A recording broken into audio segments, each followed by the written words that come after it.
with us, and what was happening? Now you're on.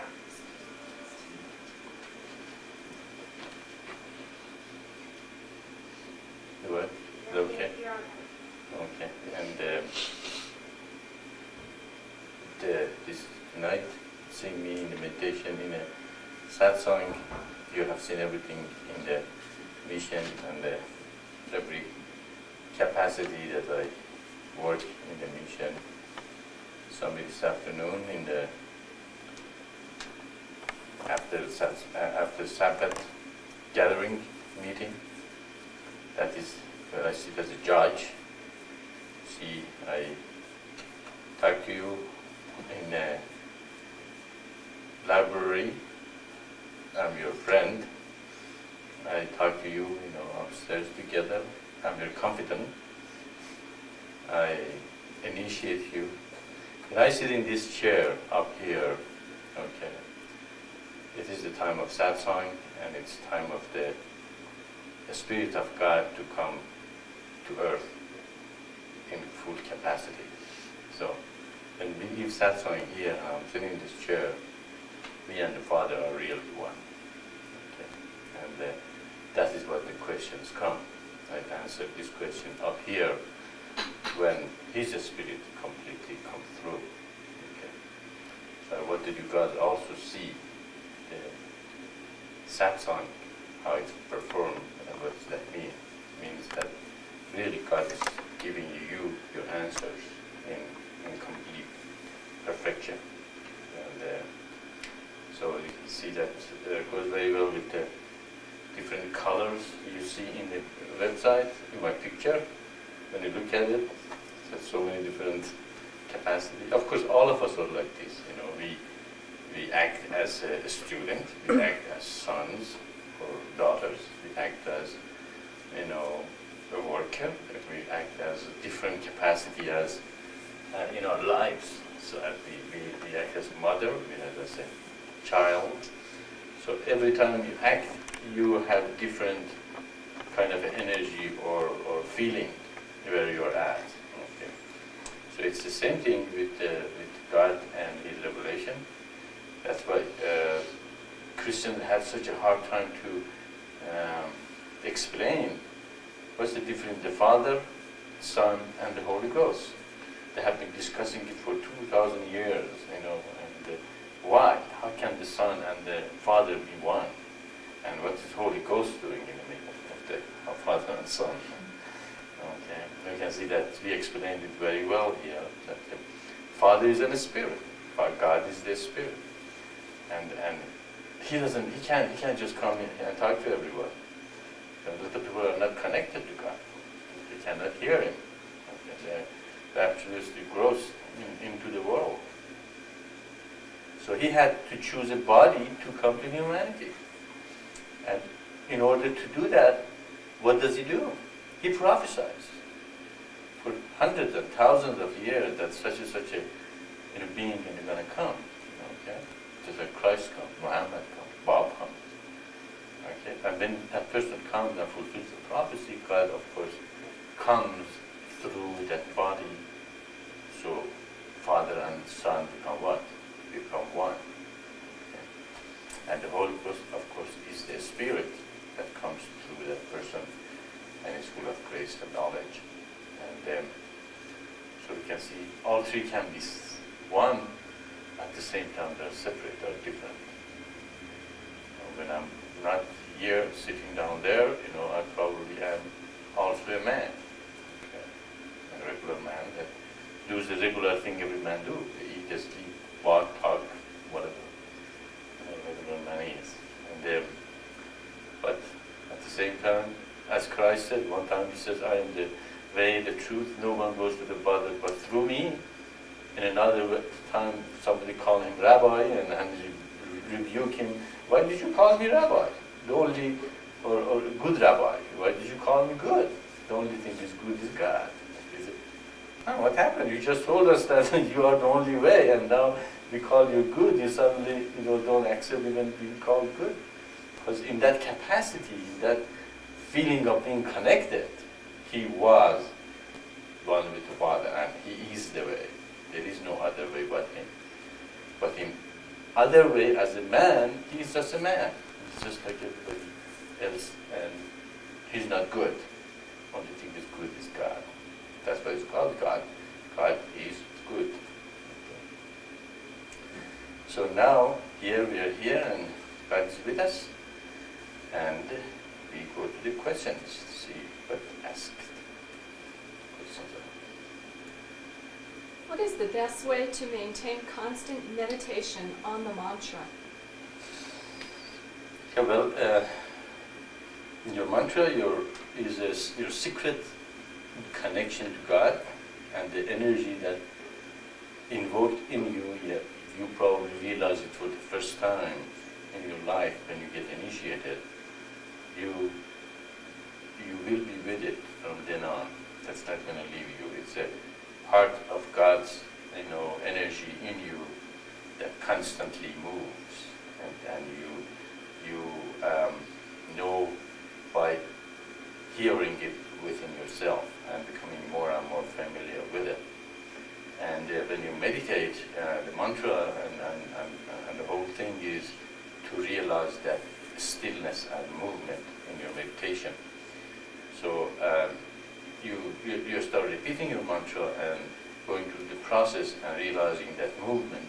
And after a while, after you realize the movement, you don't have even to repeat the mantra anymore, but listen to the movement within yourself. You can even do it in the universal mantra. That's why universal mantra is given to everyone. When you breathe in Hari Om Shri Hang, you realize the pause or the stillness between breathing in. You will feel an energy is released from your lower chakra to a higher chakra, and that energy is released is the one that you have to realize is within you and is in you and is always with you. It's never going to leave you. And when you breathe out Om Nam Kevalam, again you realize that stillness from Om Nam Kevalam, breathing out and breathing in, and you realize the energy release really comes to the higher chakra and goes to your body and to your brain. Okay? And that movement, eventually you should become one with it. Okay? So after a while, you don't have even to repeat the mantra anymore. You can hear the movement going on all the time. So you can be with God while you're doing your job, when you're studying, when you're talking, when you're reading, when you're walking, when you're talking. And when you're waking asleep from the sleep, you can say, oh, God is still with me.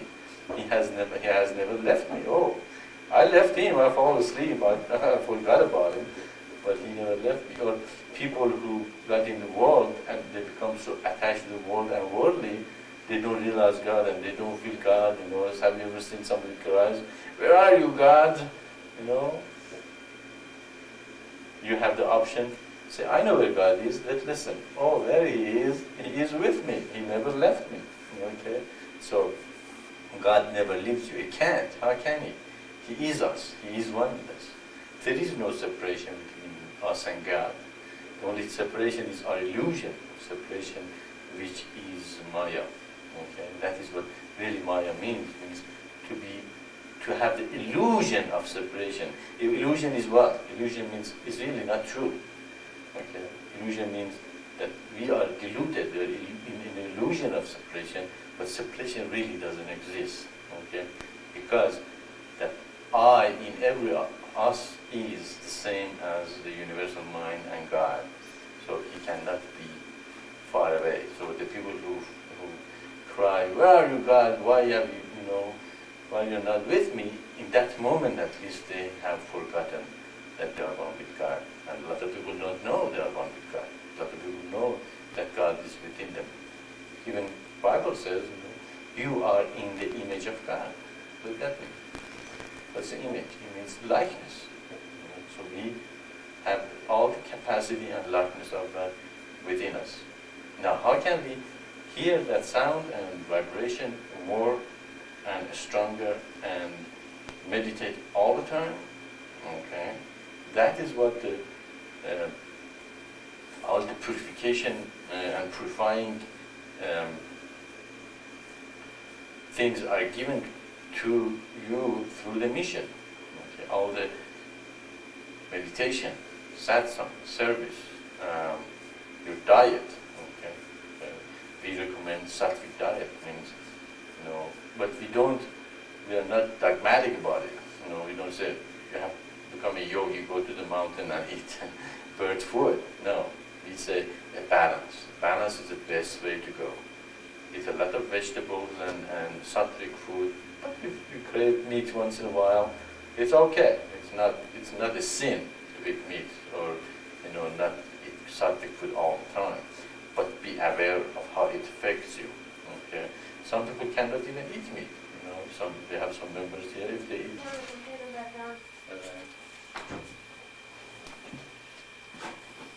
Could you come back on? Yeah. Thanks, Mark.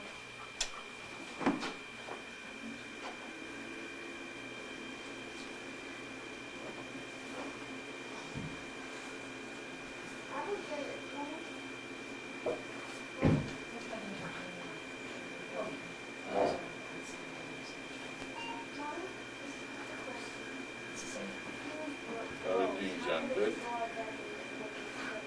Are you in bliss? Do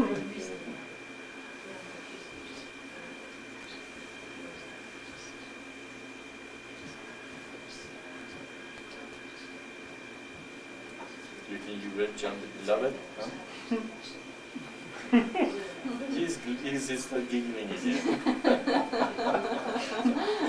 For 3 days.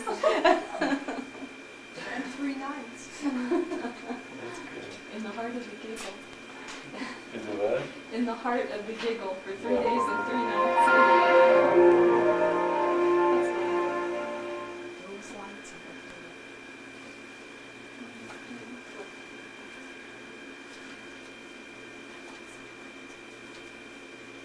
So tell us, how do you feel, huh? I feel pretty good. Very good, huh? Where does the giggle come from? Is here or here or what? I don't know, it just comes. It goes. That's good. It doesn't stop. Yeah, that's good. You don't have to stop it. Just enjoy it. You don't have to. It's good. A lot of people don't know what giggle is. They're too serious. Alright, go ahead then. All right. Hello. I hope you can hear me in the internet again. We had one of the fuses blew off, so we didn't have light and computer or anything. And we're talking about what we're talking about. the best way to maintain constant meditation on the mantra.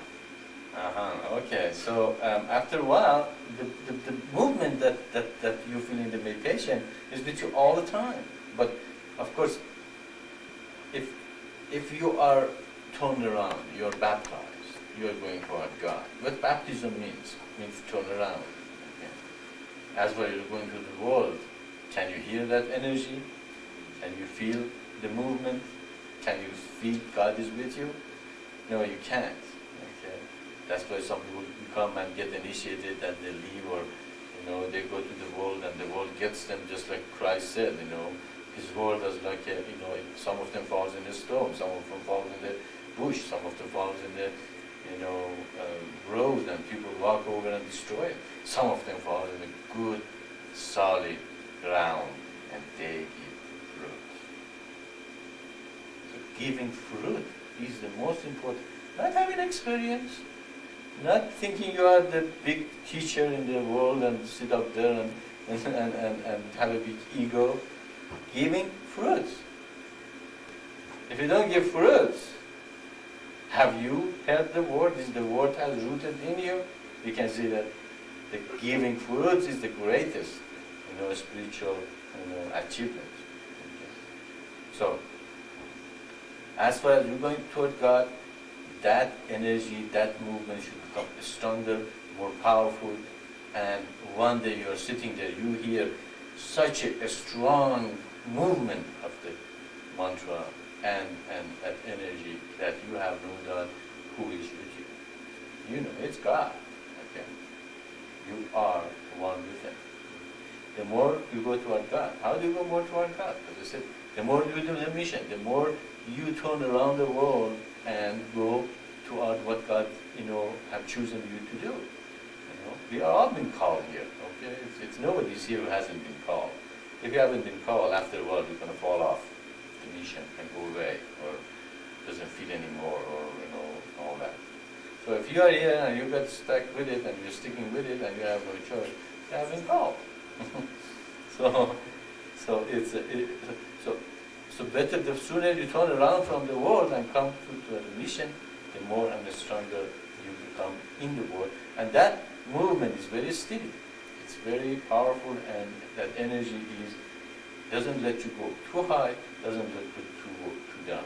Unless, of course, as I said, the world gets you, then you go down. And suddenly you don't feel God, you don't feel meditation, you don't feel energy, you don't feel the mission, and you go away, and of course you completely will fall into the Maya. And so everything that is being, that's what I said many times, mission is a package. Okay? It is not, I like this part, but I don't like that part. I like Maitreya, but I don't like the teachings. I like the teaching, but I don't like Maitreya.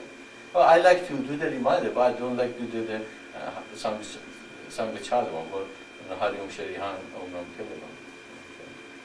It's just a whole package that is, it is a lifestyle. Okay? I have what? I have a Persian lifestyle when I came here, and you guys have American lifestyle. Our lifestyle is different. That's all right. It is two different cultures. But here, it's this lifestyle is neither Persian nor American. It is God lifestyle. Okay. Even in this thing, we unify. Okay. Because what? What are we following? We have the same culture. Our culture is culture of God. Okay? And then when all of us follow the culture of God, will we become one? Of course we will. There's a beauty in every culture, and just like a beautiful flower is more beautiful is a bouquet, many flowers in it, than from one flower only. And so is our teaching and the unification of our religion. Taking off from different religions and put them together as a bouquet. Okay, because nobody can sit there and put them together. It's been put together all along. Just God sent them in different. So we can see again, as more we turn around, the more we do the mission, the more we realize we are universalists and we belong to the universe. We both are men and women. We have both energy in ourselves. We are here, because we are God's children. That's why, when people ask me, where are you from? And I usually tell them, I'm from God. Where are you from? And they say, they think I'm from God too. I say, okay, see, we are from the same place. There's no difference between us. And that's what exactly we are from. We're all from God, and we are His children. Then we are one. And so all these little gems, we have to become one with it. Okay, it's not something intellectually understood, but spiritually be here. And after a while, the more people feel like that, is people gonna look as a, you are from that culture and that religion, I'm from this culture, and so it's okay for me to kill you. Or be opposed to it, and these guys say, no, I'm not going to let you, and they're going to become opposed to these people, and they're going to start fighting. They won't. They can't. That's what's the hope. Is eventually mission reach a point, teach humanity this thing, make them to the God within each other, instead of looking at this person is from this culture, has this religion, so it's different than me. So the consciousness is low down there somewhere, okay. And the lower the conscious, the more conflict is going to be there. Okay? The more separation we will see from each other. So all these gems and teachings are given to you that your mind eventually reach a point that is connected to God all the time. And you completely free yourself of all this narrowness of the mind and destructive things that is plaguing human life. And we can see our earth needs these things, this teaching. Earth needs to understand these gems, and eventually, if we get 10% of humanity join us, we are strong enough to change the tide to the God's way instead of human way. So, what's your diet? What's your environment? Another thing, who you are dealing with, who are your friends and people that you associate with. Try to bring them to this consciousness, but don't let them take you where you used to be, okay, or where they are at. Okay. If you can take them to where you are and they can take you where they are, avoid the situation. Okay. Go somewhere to find a new environment that supports you. Create the conditions of life. Okay, wherever you are. So afterward, you affect the same kind of consciousness. Okay? Otherwise, you're going to go to the consciousness that is not as high as yours, and they're going to affect you and drag you down where they are. So, all of these things, you have to become more observant, more watchful of your life, and lifestyle, and where you are, what you eat, who associate with, what the mission says. Follow the eternal path, creation of the coming of life. So all of them are going to help you and do your meditation as given to you. If you have the universal mantra, meditate on the universal mantra. It's as powerful as any other mantra, And if you have anywhere initiated, meditate in your initiated mantra and go through the process and so bring God to humanity. So it's a all-out awareness of your life and of yourself, who you are, what's your talents, what are your weaknesses, what is your problems that you have to solve, where you are and the people you deal with. How can you handle them? How can make the situation turn around and instead of going down the drain, start going up? So it's that all comes with meditation and deep thinking and becoming compassionate, loving, and understanding, and love them as the spirit, as the beautiful beings they are, not as the shortcomings they might have. Does that make sense? So it's to become meditative all the time. Another thing is environment, of course. We have to create comments of love. We have to create. Don't you feel God more here in this, in the mission than if you go to out there somewhere? See, environment is very important. Okay. Any follow-up? Next question. What can we do to stimulate the higher chakras? To simulate? Stimulate. Okay. All right, then what do you mean by stimulate?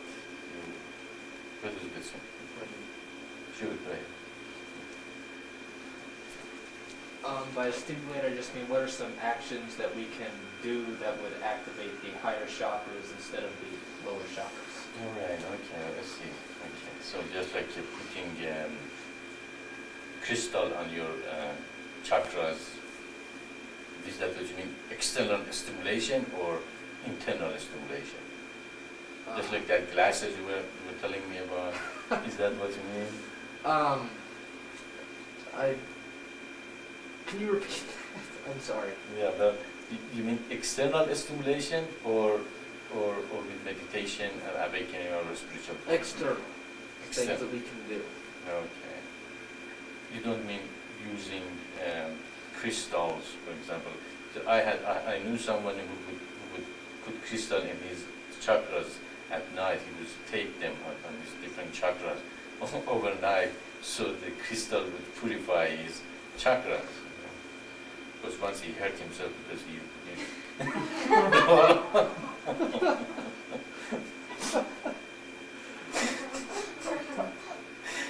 so you're not talking about those things. No, more actions that we can perform. You're not talking about glasses No. either. All right, okay. So, okay, yeah, what we can do to stimulate, follow the 33 virtues. Okay. Fearlessness. Pick up one day, not be fearless. Okay, for example, fearless doesn't mean not being wise and a blade coming down from the machine and go, I'm fearless, and put my hand under the blade, and that doesn't mean fearlessness at all. It reminds me of a disciple was listening to his teacher, and the teacher said, look at everything as God, just see God in everything, and don't let the lower thing bring you down. And he leaves the teacher and he goes out. He's like, look at the tree and say, oh, that's God. He look at the child. Say, look at the child. He's God. He was looking at the mother, carrying his child, and said, oh, that is God. And while he was in the blissful state of seeing everything is God, somebody, yelled, mad elephant! And mad elephant, go out of the way.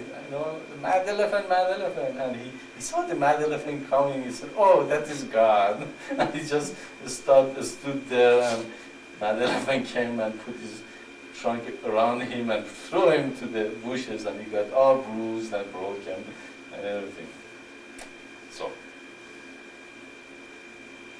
he stood up and said, well, I'm not going to listen to this teacher anymore.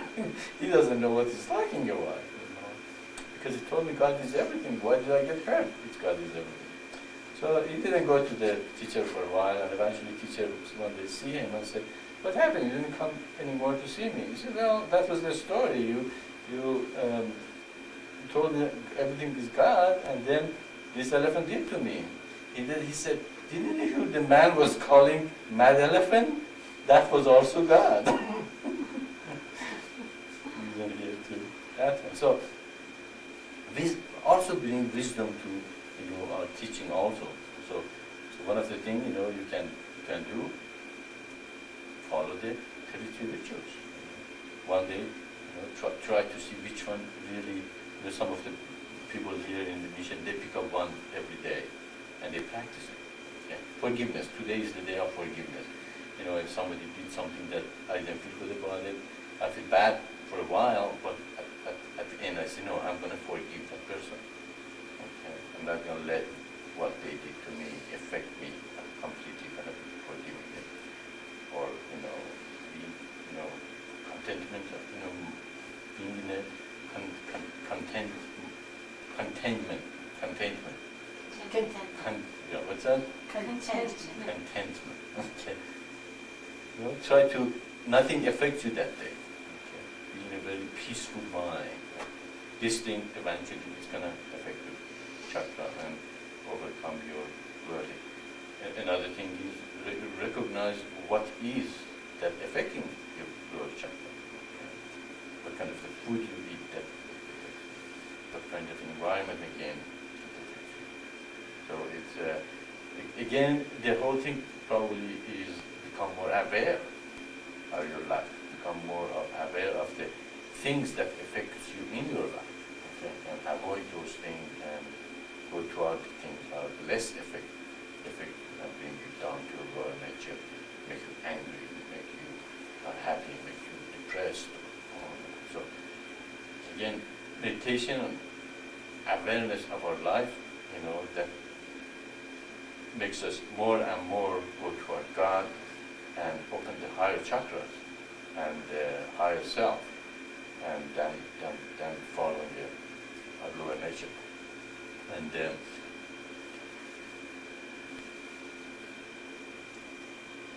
at the same time, don't be attached to, am I in the higher self? Am I in the higher chakras? Am I getting there? Did I make it or not? Just like many times I said, just like putting the seed in the ground, okay, and every day you go and pick it up and say, are you growing up? And put it back. After a while, that's gonna wither away and never grows up. Okay?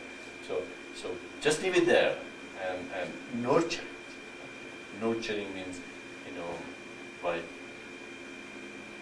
being aware, the thing affects that seed that you or just like what we talked about this morning, what the mustard seed is, the smallest seed in the, among seed.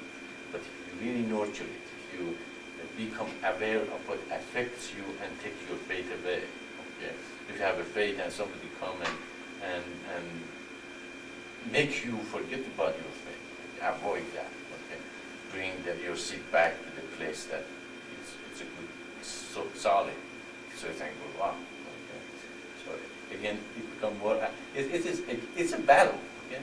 Actually, meditation in Sanskrit is called sadhana. Okay?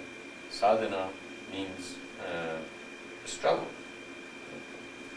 and struggle means that you have to work on it. You have to be aware of it. You have to. Sometimes, just like a good surgeon, you have to cut some things completely off, of your life. Okay? There's a tumor in the body. Okay? It's a knife, and the surgeon cuts the body. It really hurts, doesn't it? Yeah. But at the end, what happens? It heals you. But the tumor is out. You know about psychology? That's another thing. Study about psychologists. How they affect you. Analyze your dreams. That's another thing. When I was in college, I picked up a book called Self-Analysis. And one of the things was put a paper and a pencil that goes to your bed, and then you have a dream. Wake up and write it down what the dream was, and then of course break it down to different sections and then start analyzing. Why this dream is. Of course, we have three kinds of dreams. I don't know if you know that. The dreams that means nothing. You just ate too much and went to bed, and it really doesn't make any difference. Dreams which is about our day-to-day life, that it's trying to give us a message, that it will help us if we realize what it is. And the dreams from God, which is very strong and powerful, you can just shake it. It's just going to stay with you until you really understand what that dream meant. Yeah? It's a calling, something God is trying to, just like a dream of the Pharaoh, Egyptian, about the 7 years of plenty and 7 years of the drought. He couldn't shake it. He couldn't just get rid of it. Okay?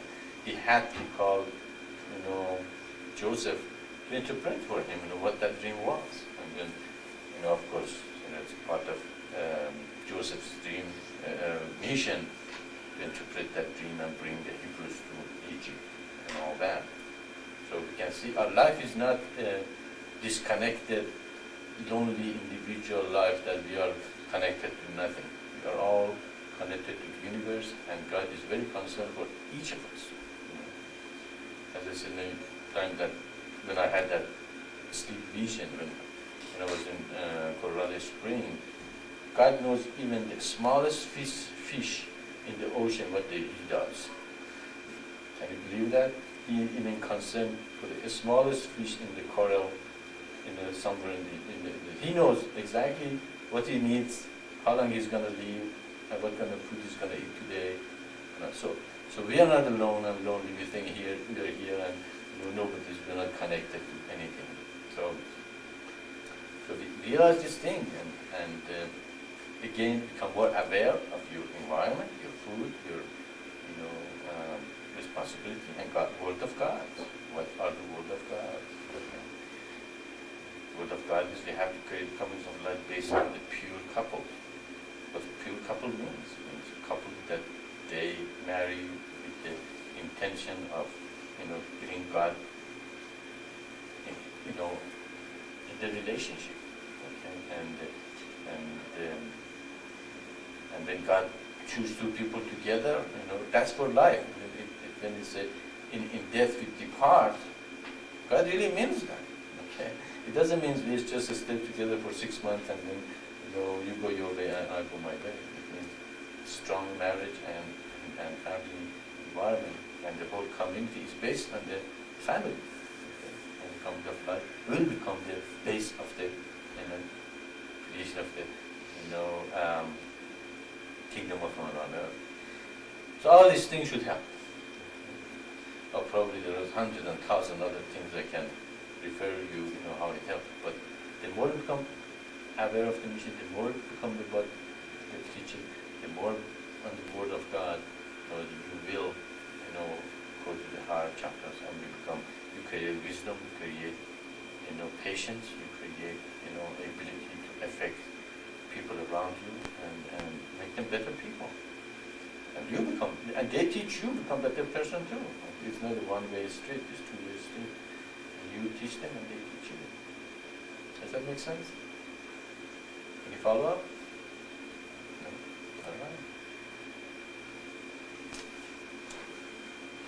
Can you please explain the paths of knowledge, karma, and devotion, and what one should do when a path is selected? All right. Well, I think we gave a very long satsang about that some time ago, but apparently nobody can find it what it is, where it is. We find it one part of the satsang, but that's too short of an explanation. It was a long explanation and how it was and all that. In general, according to the Hindu philosophy, there is three paths for an aspirant. Not aspirant. The path of devotion. Okay, that means that's what Christ was said. Love your God with all your heart, mind, and spirit. That's the path of devotion. You just love God with all your heart. Okay, you don't care about all the philosophies about who created God, where we are going, who was the first, who was the second, and all these intellectual explanation about who God is. Person just loves God. They sing about God and they praise God and they feel the ecstasy of being with Him and they giggle sometimes at the same time. Yeah, so you have no idea why that happens, but you feel good. Don't you feel good when it happens? Yes.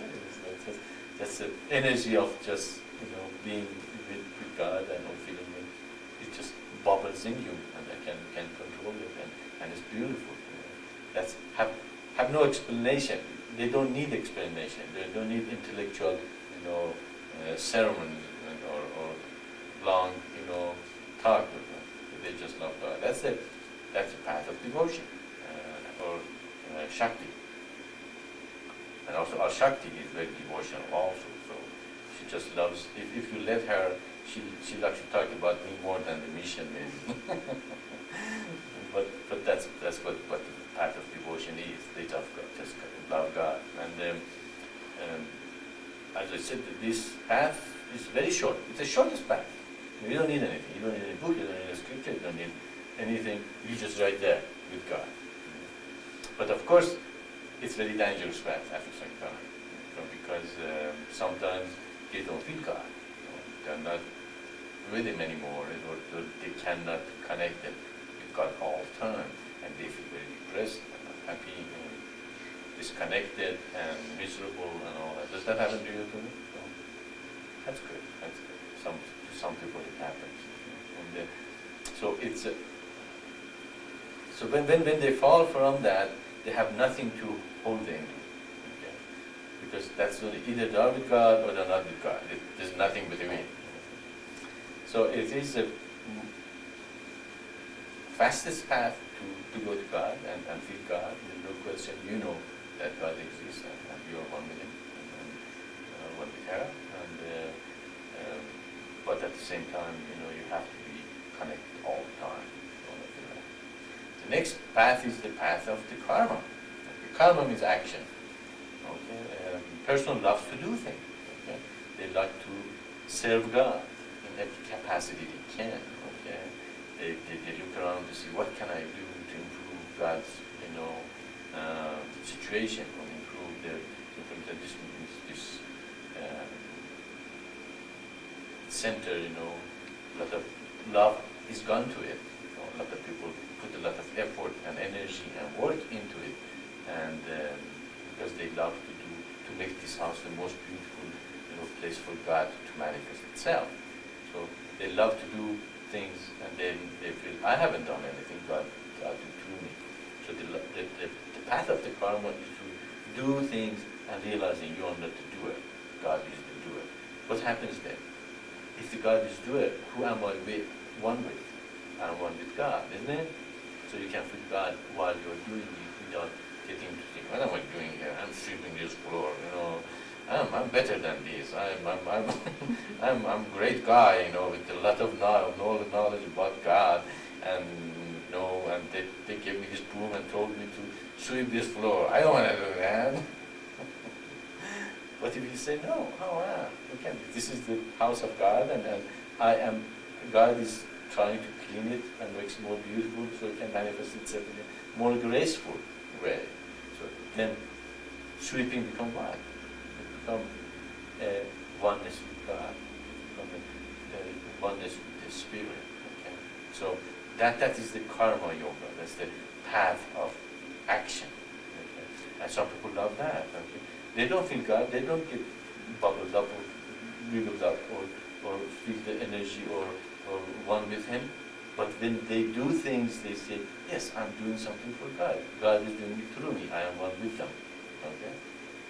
So that's another way to feel the oneness with God. Okay? Now, if they fall, if they don't feel God anymore, they still have something external to look at. Okay? They can say, oh, I swept that floor and I did such a good job. And I remember God did it through me. Why I'm not feeling God anymore, but I can see I did a good job here.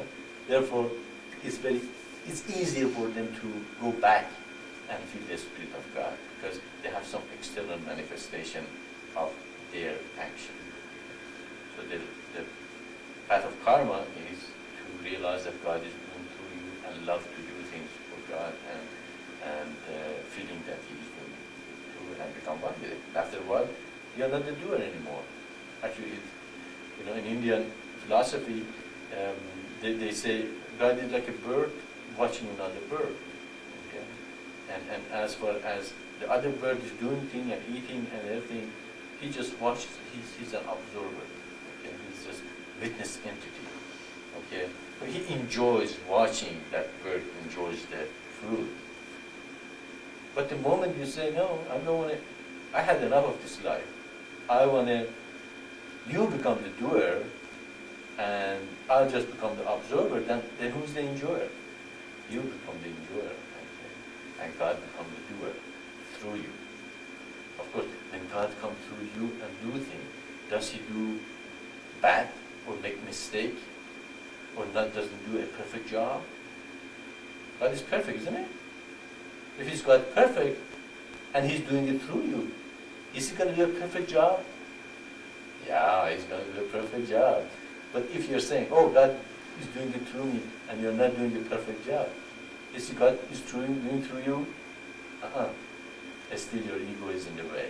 Okay. So when we let God do through us, we do perfect job. Okay. So you cannot say, oh, I'm going to let God through you, but it wasn't perfect. It was you were still there, present in the doing. So that's another path. The third path is the path of knowledge. Some people love to know about God. Okay? They love to read books, to analyze it, to, for example, in the path of Jnana, it's an eightfold path in yoga, Jnana yoga, that it teaches you what is each path, each fold is, and how each affect each other, and how you can follow this way and that way, or if you follow this way, what happens? It's very intellectual, and a lot of people also love that one. Okay, and that's the way they can realize God and see how it works good for them. So that is the path of knowledge. You want to know about God. You want to analyze the universe. You want to how He created what is the spiritual progress, how its chakras affect you, how they work, what kind of the tendency they have. See, the Shakti or the devotional person, he doesn't care too much about those little nitty-gritty explanation of all these little things. Okay? The only thing is he loves God. That's all he needs to know. Okay? And the karma yoga, the only thing he has to do is to let the God come through you. But the knowledge yoga, he has to analyze it, know it, read it, discuss it, even get frustrated because it's so hard to understand God intellectually because God is beyond intellect. Okay, as he says him, he has to analyze it. Okay, and that's why that is the hardest path and slowest path probably because you cannot analyze God with intellect and analyzing it, but by realizing it. So you have to go beyond intellect. Para. You become para means beyond. You become para vipra. Vipra means intellect. Para vipra means you go beyond intellect. That's what you meditate. That's what you read yoga, but you meditate to go beyond intellect to the feeling and oneness with God. Okay. And also eventually some people do reach a point in the path of knowledge that they say, yeah, that makes sense. This thing that analyzed or studied, that this makes intellectually also sense. And in that case, our teaching is very helpful actually to intellectual people. Very helpful because it teaches that God said He's going to do these things. And He did them. Intellectually, it's very easy to understand that because if a being said, I'm going to do this thing, and he does it, does he exist? Simple. Okay? You don't feel it here. You didn't giggle and bubble, and you don't have that feeling of, joy for him, But intellectually you say, where is it? Show me, God. Here it is. He said he's going to do this thing, and he did it. Does he exist? You see? Even the intellectual person says, oh yeah, I have no choice. He exists. I don't feel it, but he exists. Actually, intellectually you accept, oh yeah, he should exist because he said do it, he did it. Okay. So it's very helpful to them at least accept that God exists. That's very hard for a lot of intellectuals even admit that. Okay, that God exists because they want to analyze it and find it. So that path is the path of knowledge, and it's the hardest path, it's the slowest path. But if you ever fall after your faith, you have so much knowledge accumulated, okay, that you have a very good solid ground to fall on, okay, and eventually go back, find your way back to God again, okay. But in the mission, we have combined all these three paths together, okay. That's why bhakti or the devotional things, singing, dancing, and meditating, and singing on the Sankacharyavam.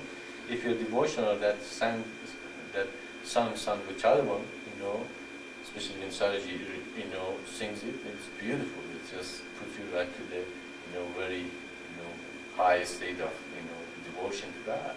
Okay? And when you do kirtan or dancing, a lot of intellectuals have a hard time with that. They come here and they start dancing and say, I don't want to do that. What is that? Put my hand out and go blood on top over it. But the devotional person gets to it, not only he dances, maybe he go even crazy and get so into it, just jump around and get to their spirit and start talking in tongues and so you can see that it's trying to break the intellect to a more devotional state. If that intellectual really, because of love of the other thing in the mission, even force themselves to do the kirtan a couple of times, they eventually feel the energy and the grace and say, oh wow, I never felt like that, I never saw that beauty and energy that flows in me, okay? So there's the path of Shakti or devotion. They are the devotional part of the mission. Path of karma. We have service, okay? And it's expected everybody give a fruit. What's that mean? You have to work to give a fruit, okay? You can't just sit there and meditate and say, my fruit is meditation. No, you have to write, you have to teach, you have to, sometimes sweep the floor, you have to, go to tours for the mission and spread the message and all those things are or created, website, or whatever its mission is asking you guys to do. But who is doing it? Okay, that is when you say, oh, I'm tired of making this for the mission, and oh, are you the doer? No, oh, I'm sorry, I didn't do that. You're right, God is doing it through me. But that benefit also got to them. So we also follow the path of karma. Okay? And that is when we manifest, but we realize we didn't manifest anything. God manifested through us. But if we think we'll manifest anything, what's going to happen? We're going to be attached to the thing we manifested, don't we? Okay? So, oh, look at me. I'm progressing. I'm doing so much good. I'm the person doing all this thing for you or for the mission. And also, you expect, something from me, that because you think you are doing it for me. But you're not doing it for me. Because that's why I say many times, I don't owe anybody anything. Because you're doing it for God. And I'm free also with that. Because you're doing it for God, I'm free, I can go on with the mission and do it, and we all are here to serve the same purpose. And that is manifestation of the communist of life and the spirit of the mission. So that is the path of karma in the mission, is the service, and manifestation of the things we have in the mission. Path of knowledge. So, this is the path of knowledge. You didn't know. You listen to Satsang. You read the Satsang. Okay? You create the knowledge about the mission. And a lot has been given to you to see. A lot of beautiful things has come to humanity through, this mission, that they can analyze it for next couple of thousand years, and still probably they will realize more about it, because it is so compact. Though I always said, if every word of though you can write a book about it. Okay, you can just put one sentence of though and write many, many, many books like that. So you have a lot of material for intellectuals also to read, to analyze, to see.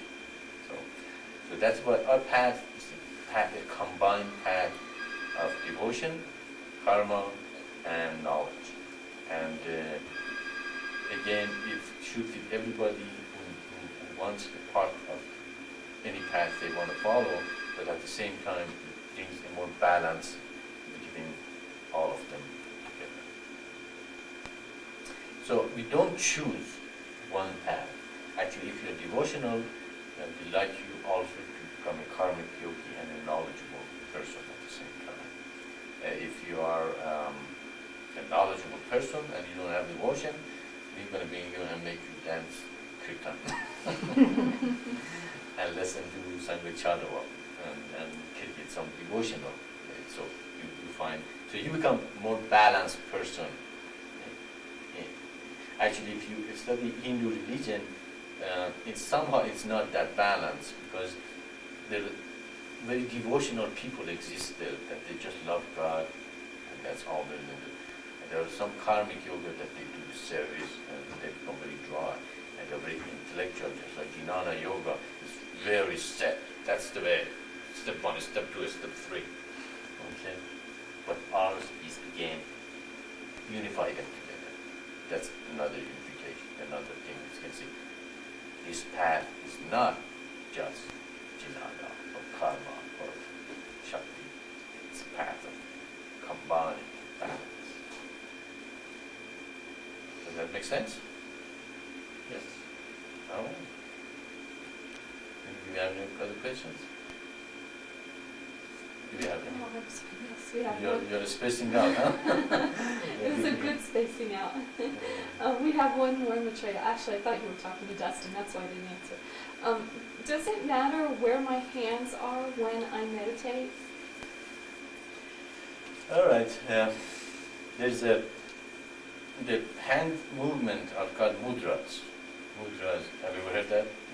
Yeah. Mudras are the different position of the hand, which is supposed to invoke a different kind of energy, okay, in you. Okay. Actually, if you see the Maitreya's picture in our stationaries and in the thing, he's sitting in this position. It's called knowledge mudra. Okay. So it's imparting the knowledge to humanity.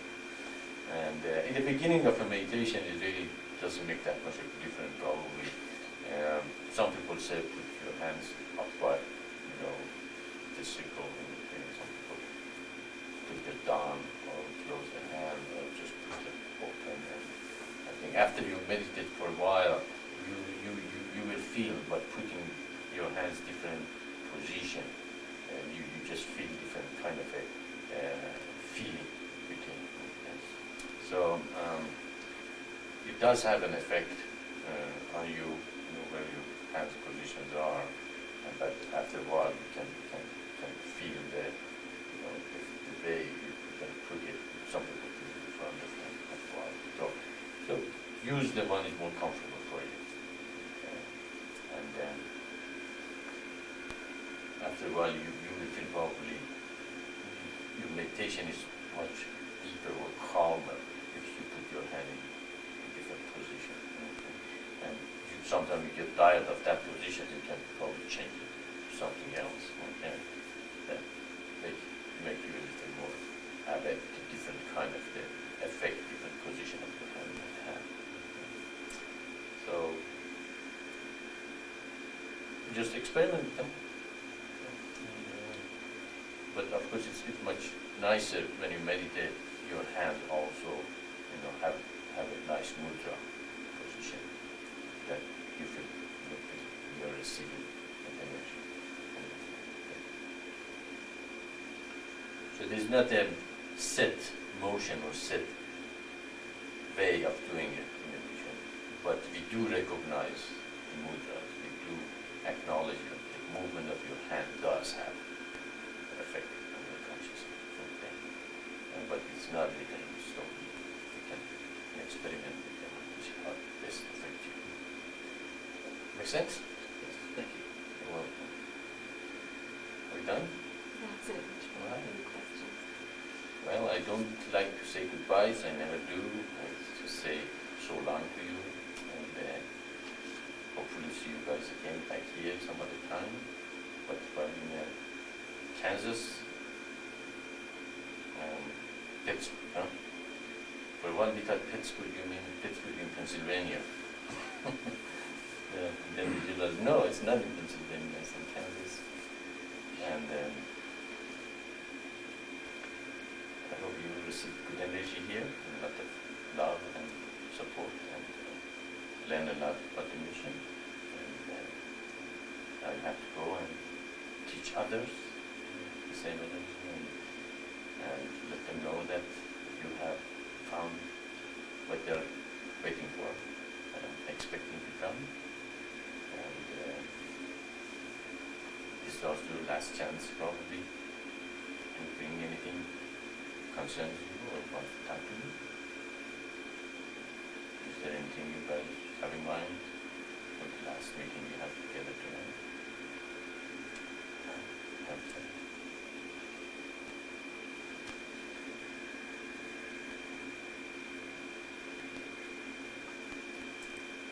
God be with you. And it was good to having you guys here. And I hope thousands and thousands of others come and join us.